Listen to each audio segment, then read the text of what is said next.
ভরপুর এই কাঁঠালের সিজনে ভর্তাপ্রেমী বাঙালিদের জন্য নিয়ে এসেছি একটি সহজ এবং মজাদার রেসিপি, কাঁঠালের বিচি ভর্তা। আর এই ভরা কাঁঠালের সিজনে কাঁঠালের বিচি ভর্তা না খেলে কেমন হয় বলেন তো? তো এই ভর্তার রেসিপিটা খুব সহজ করে দেখিয়েছি।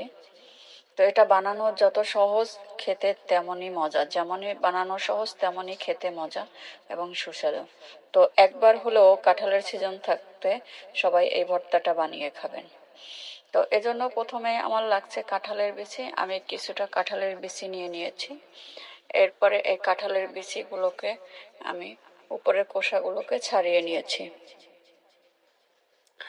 আর সব কাঁঠালের বিচির ভর্তা কিন্তু খেতে ভালো হয় না। যে বিচিগুলো দেখতে সুন্দর এবং উপরে একেবারে তেলতেলা, সেই বিচিগুলোর ভর্তা খেতে মজা। তো সবগুলো কাঁঠালের বিচি আমার চোখা ছাড়ানো হয়ে গেছে। এবার চুলায় একটা কড়াই বসিয়ে দিয়ে বিচিগুলো দিয়ে এতে পরিমাণ মতো পানি দিয়ে দিয়েছি। এবার দিয়ে দিয়েছি স্বাদ মতো লবণ, দিয়ে এটাকে ঢেকে সিদ্ধ করব কিছুক্ষণ। তো এদিকে আমার বিচিগুলো সিদ্ধ হতে থাক, এদিকে চুলায় একটা ফ্রাই প্যান দিয়ে এটা কয়েকটা রসুন টেলে নিয়েছি। তো এরপরে আমার রসুনগুলো টালা হয়ে গেছে। এরপরে দিয়ে দিচ্ছি কয়েকটা শুকনো মরিচ। তো শুকনো মরিচগুলো ভালো করে ভেজে নিয়েছি।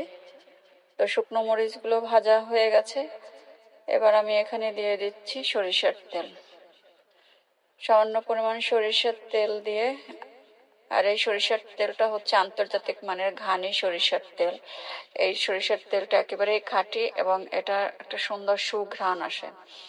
তো আমি এখানে কড়াইয়ে পরিমাণ মতো তেল দিয়ে দিচ্ছি কিছুটা পেঁয়াজ। এখানে 1 কাপ পরিমাণ পেঁয়াজ দিয়েছি। তো আমি পেঁয়াজটাকে একটু লাল লাল করে ভেজে নিয়েছি।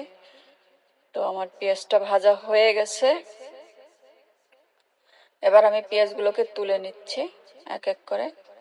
তো আমার সবগুলোই ভাজা হয়ে গেছে, রসুন, শুকনো মরিচ এবং পেঁয়াজ। এদিকে আমার কাঁঠালের বিচিগুলো সিদ্ধ হয়ে গেছে। আর বিচিগুলো সিদ্ধ করার সময় খেয়াল রাখতে হবে যে পানিটা পুরোটাই টেনে নিতে হবে, টানিয়ে নিতে হবে। পানি থাকলে কিন্তু ভর্তাটা খেতে স্বাদ হবে না। তো এবার একটা মিক্সিং জার নিয়েছি, মিক্সিং জারে আমি সবগুলো বিচি দিয়ে দিয়েছি। দিয়ে এবার দিয়ে দিচ্ছি কাঁচামরিচ, দিয়ে দিচ্ছি পেঁয়াজ, দিয়ে দিচ্ছি রসুন, আর দিয়ে দিচ্ছি দুটো শুকনো মরিচ। দিয়ে এটাকে ভালো করে ব্লেন্ড করে নিয়েছি। আপনারা কেউ চাইলে কিন্তু এটা পাটায় পিষেও করতে পারেন অথবা হাতে ডলেও করতে পারেন।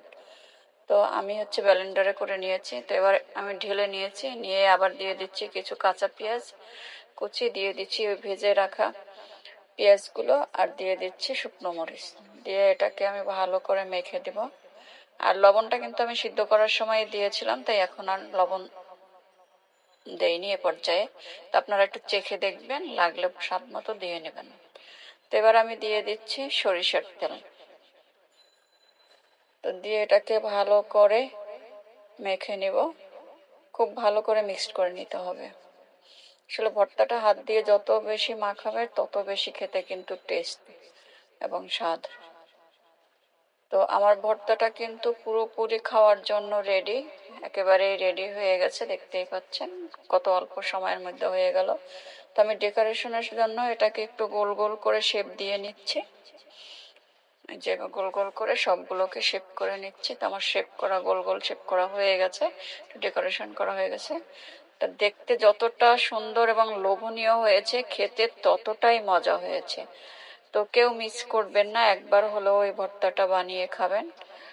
এটা দেখতে কিন্তু অনেক সুন্দর এবং লোভনীয় হয়েছে।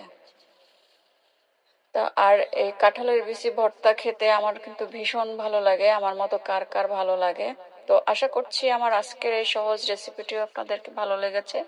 রেসিপি ভালো লাগলে পেজ ফলো দিয়ে রাখবেন এবং নিত্য নতুন রেসিপি পেতে সাথেই থাকবেন। দেখা হবে পরবর্তীতে নতুন কোনো রেসিপি নিয়ে। সে পর্যন্ত ভালো থাকবেন। ভিডিওটি দেখার জন্য ধন্যবাদ।